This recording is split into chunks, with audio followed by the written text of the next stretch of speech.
saying, your freshman year, that's gonna drop your GPA down. And then you get a C, and then you get sophomore year, you still getting D's and C's, probably like 1 or 2 B's. You know, that's hurting you. Then when you know, if you're not that good in school, then you turn around junior year, you still getting C's and B's. You know, it's like, nah, not at all. You know what I'm saying? Like myself, like when I finished high school, ladies and gentlemen, man, my average GPA was a 3.1. You know, I wasn't. That's good for me. You know, I wasn't book smart 4.0. You know, I'm not never telling people not to strive for 4.0. It's just for me, I never strive for 4.0 simply because once you get a 4.0 ever in life, and that don't drop, that's like say, okay, you go from a 4.0 to like a 3.2. You're still on honor roll, but the main question they're going to ask is, what happened? You went from being a straight A student to dropping. What happened? Did you get lazy? Did you stop doing your work? What happened? That's the first question everybody's going to ask is, what happened? You driving from when you're at a 4.0, anything less than a 4.0, you're pretty much done. Not done in the sense of like, you know, your school year is over, but you're pretty much like, what the heck, man? Like, what happened here? Did you slack off?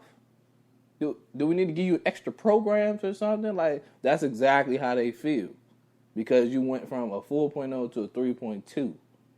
Now, if you went from a 4.0 to like a 2.7, you doing something wrong.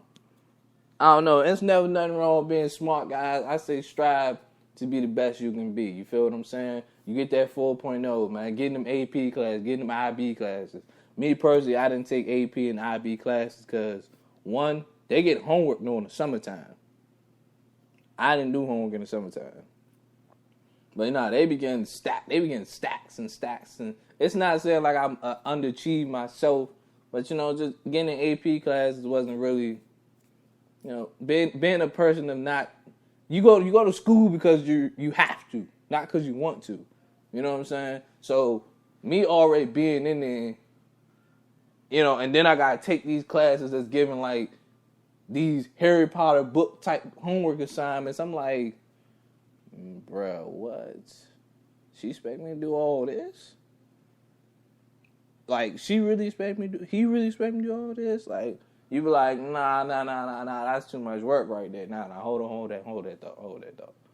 You know what I'm saying? You used to getting homework that you could probably do in the class real quick and be like, man, I already did that jump.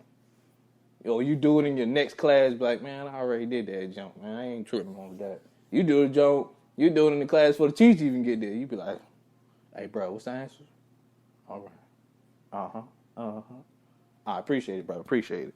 You know what I'm saying? Like, that's the only thing I'm talking about, man. But don't ever set yourself short. Don't ever strive low, man. Try to do your best at all times, man. Because, like you said, man, these like every generation, every time a class graduates from high school, every time a class graduates from college, man, you guys are like the future doctors, the future lawyers, you know, the Secretary of States and future president, maybe. I don't know.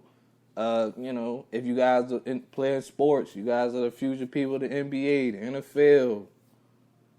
You know, if you want to be an insurance guy, you want to be a businessman, whatever it is you want to do, you guys are the future, man. And it's nothing worse than selling yourself short. Like, forever. And I'm going to tell you like this. I always had a conversation with somebody that I know. And, you know, I just want to tell them that, you know, life is not going to hand nothing to you. So you can go to school and you can say, I don't feel like doing this. I don't feel like doing that. You know, I don't feel like, it's not, like, you're paying for these, like, especially you guys are in college, you're paying for these classes. So you just sit there and say, I don't feel like doing it.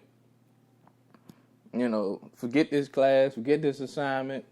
You know, this ain't high school, man. They don't care They're not gonna sit there and be like, well, just bring it tomorrow. It's gonna be late. And college is different, man. Like, man, forget this assignment. Yeah, forget this assignment. E. You know what I'm saying? They don't care. You paying for these classes.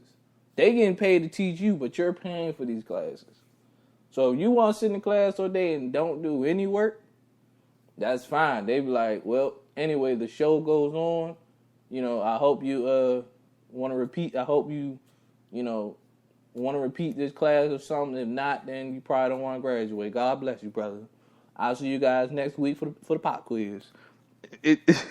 That's exactly how they treat you, though, because you be like, I mean, you're paying for this class. They're not holding your hand. They're not sitting there saying, well, I need you to do some work. Like, they don't even care if you don't show up.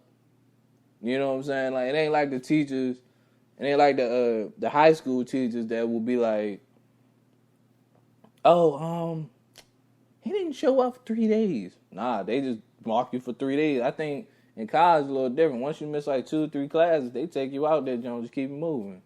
You know, they don't play that stuff, man. But even for all like my new parents, man, all my new parents, like, you know, their kids, this is their first year going like to kindergarten. You know what I'm saying? I know it's a special moment, man. Your baby's finally going to school. Man, I get to learn something. I seen so many people shopping for like book bags. I see people they shopping for the new kicks. You know what I'm saying? Me going back to school every year, man, I only got 1 pair of shoes every year. That's when I went to a new grade every year. So I had to make them shoes last. You know what I'm saying? I couldn't, if I scuffed them up or I got them dirty, I had to clean them Jones. Clean them Jones faithfully. Kept them Jones clean all the time. But for real though, ladies and gentlemen, man, I hope everybody have a safe day, man. Everybody don't get stuck out here in this heat. Man, this heat on the East Coast, man, is crazy, man. I don't know what it's like everywhere else, but over here, boy, it's crazy out here. I'm gonna have to go out in the heat later. You know, I do gotta go to work later myself. But you guys have a blessed day. I will definitely see you guys next week. And if you guys don't know, and you guys don't show, there's only one show in America that keeps it funky. And that, my friend, is Just Keeping It Funky with your host, the Doctor of Love, Mr. Funky Love, Sir Funkiness. I'm out of here, man.